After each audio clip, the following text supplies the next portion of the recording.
project is to make homemade soap using our bee products. So this soap has a small amount of beeswax in it and also some honey. We like that. The idea of having homemade soap means that you can control what is in it. There are some basics that have to be in any type of soap that you make, but the other options are up to you. We've chosen to make our soap tonight out of all natural ingredients that you can find in the grocery store, with the exception of the lye. Any of these you could pretty much eat if you wanted to. So that makes it feel better on our skin and just makes a better product for what we're looking for. To be honest, most of the time we don't use homemade soap because it is a longer process and it is more costly than what you buy at the big box store. But we like knowing how to do it and knowing that if we need to, we could do this. If we couldn't buy or for some reason weren't able to use the soap that is purchased commercially. So let's get started. Some of the ingredients that you use to make soap is sort of a magic mixture of lye and oils. They call it saponification when you mix the two and it turns into a soap product. Lye is very caustic. I think on the scale from my chemistry days, this is very base as opposed to acidic. And it can hurt your skin, or your eyes would be very bad if you got it in them. So deliberately, I'm wearing long sleeves tonight and long pants and covering my feet just to make sure that none of this lye gets on me or causes any problem. We've never had a problem with lye harming us when we've made soap in the past, but you just need to be careful. And we want to warn our viewers to take the precautions. I will hopefully remember to put on safety glasses when I'm dealing with the lye also. Different types of oil will make different qualities to your soap. Some oils, like olive oil, very good. Castile soap was very famous for many years because it used olive oil. Before that, most of the soaps were made using pig fat, and they didn't have the same good qualities, but it can be done. A lot of soaps today are using coconut oil, and that makes a very nice product. The other oil that we're using tonight, olive oil, coconut oil, and this is safflower oil. Different oils blend differently, so you can't just necessarily interchange one for the other. There are charts online that show you the qualities. Some of them will make a more lather for your soap, a more bubbly, and then some of them will make less bubbles. Some of them will be softer on your skin or smoother. Others will be a little bit less softening to your skin. So we've mixed a good mix tonight, I hope, that will make a good hard bar of soap, but yet one that will last and be good lather, all those kinds of good things that we're looking for in our soap tonight. The equipment that we'll be using tonight includes several things that maybe you wouldn't have thought of. We will be using an immersion blender. In the past, when we didn't have one of these little gadgets, we just stirred it, and that can be done, but this takes a lot of the muscle work out of it. We also have a disposable container to measure the lye in so that it doesn't get onto anything that we would be cooking with at another time.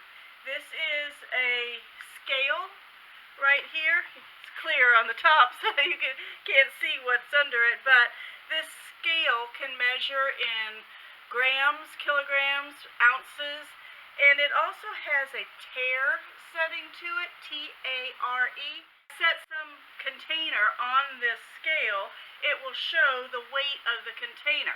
Well, if I only need so many ounces, I can do the math and subtract the weight of the container, in this case 80 grams for this little, I guess it's a shot glass. We don't drink alcohol, so I don't know for sure, but it also has measurements on it. And so I've already got 80 grams. Well, I can do that, or I can set this to the tare weight, and that'll bring it down to 0.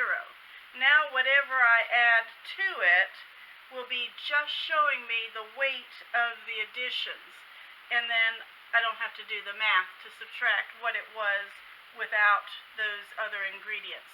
So we have that. We have spatulas to stir and a stainless steel spoon to stir. Also a stainless steel pot that we won't be using for other ingredients in the house. It makes soap, but just in case, this will be only for soap. And I have some heat resistant pads down here. This is our potting table normally, and so this visqueen plastic on the top would not take the high heat that we might be creating tonight. Also, we'll show later in future segments, but these are cutters for cutting the soap.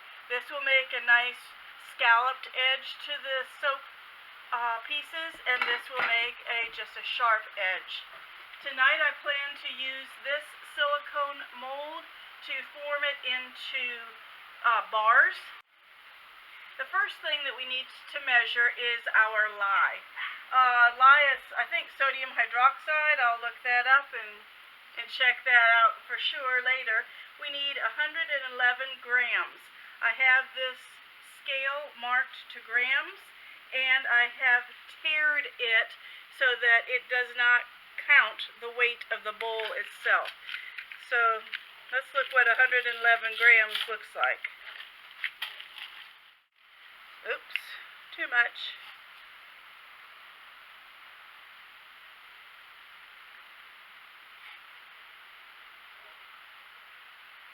Perfect now. Okay, so we will measure out 148 grams of distilled water.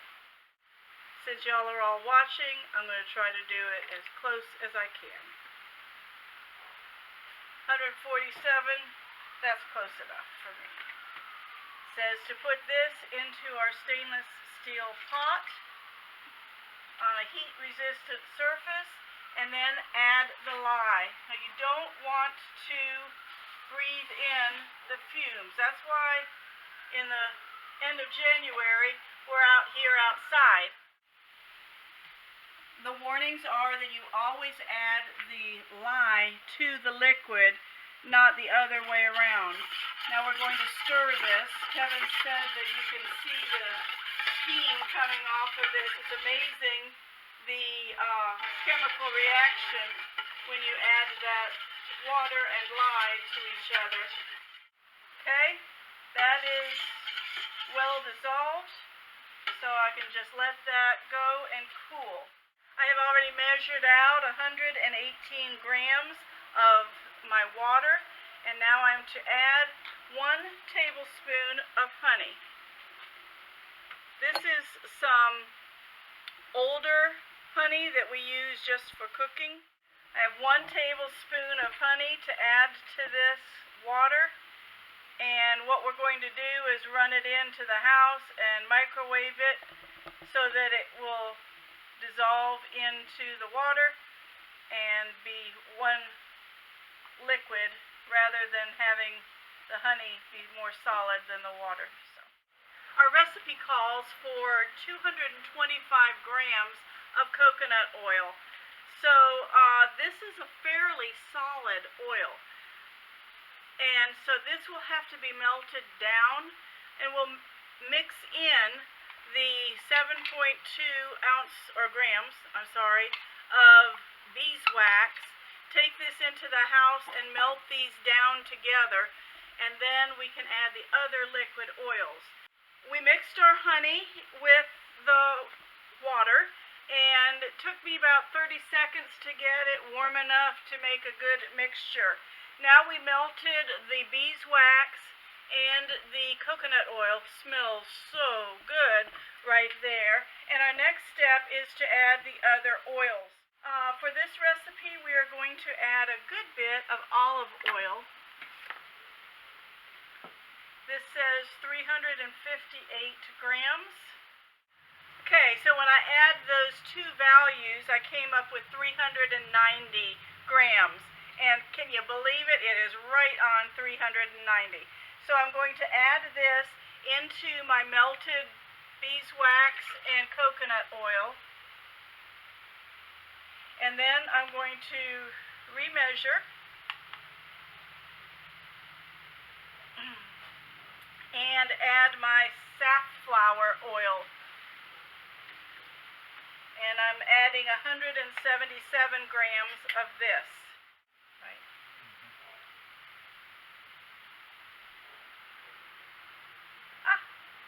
Very good. I'm up to 177 grams of the safflower oil. I will add that in also to my other oils and my beeswax. Now I need to check to make sure that the temperatures of both of my pots are about the same. The ideal temperature would be around 120 degrees, especially for this mixture, because otherwise our beeswax will start to harden again. So let's get this mixed up together and see what happens. I will pour very carefully. You can see that's already starting to set a little bit in here. And we're using our big number 10 can that we used in our video about making the beeswax candles, because this way it doesn't ruin any of our good pots and pans, and we don't care if beeswax sets in it or something like that.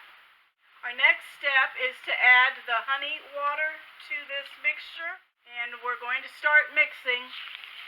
Now we're going to start mixing with our immersion blender. I'm going to go ahead and put the safety glasses on just to be careful.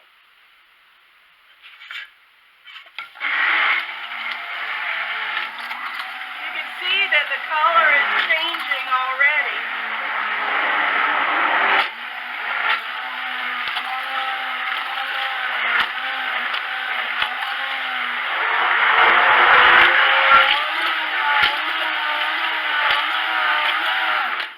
We want this to turn into a cake batter type of consistency. Our recipe calls for 2 tablespoons of the fragrance. This time we are choosing to use lemongrass oil. This is all natural essential oils that we're using. This is not just a fragrance, and we're choosing not to put any artificial colors in this also. Change the color.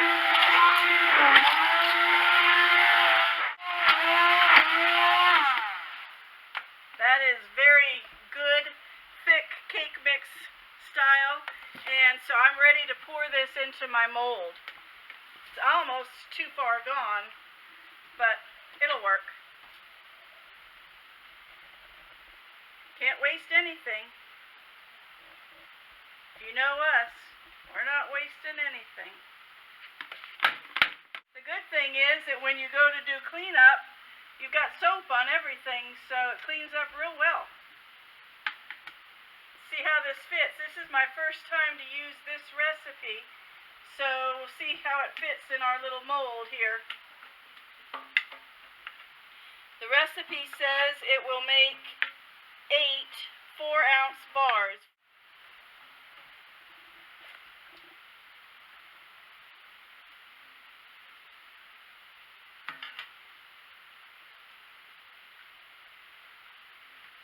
Smooth this off on the top a little bit. Okay, the cute little tip is to take bubble wrap and press it onto the top of your mold here, and it makes like a honeycomb type of surface on the top here. So let's see what we can do. And we'll just let this dry on there and make that honeycomb-like surface on, and it'll just be on the top. I understand that, but it's a nice technique, especially since we use the beeswax and the honey. This needs to harden, to set for about 24 hours.